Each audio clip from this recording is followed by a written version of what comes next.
In this video, I'm about to show you how to renew a driving license online in Florida. First, navigate to your web browser and search Renew Driving License Florida. Next, click the link to visit the FLH-SMV website.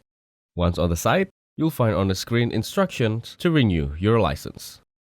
FLH-SMV offers a quick, convenient way to renew your driver's license or ID card online at My DMV portal. Florida offers an online convenience renewal service of customers every other renewal period. To do this, visit the My DMV portal to see if you are eligible. Now, update the address on your driver's license or ID card. To renew or replace a credential online, the department must verify a customer's social security number.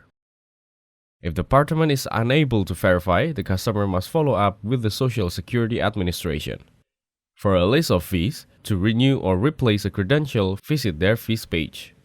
Customers using the My DMV portal should receive their credential in the mail within 2-3 weeks from the transactions. Customer can review an emailed confirmation receipt of the transactions. On the payment confirmation page, customer must select Yes, enter an email address, send email confirmation for the information to be mailed.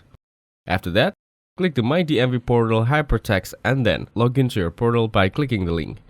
Following that, provide your email and password to continue. Thanks for watching. Don't forget to like and subscribe.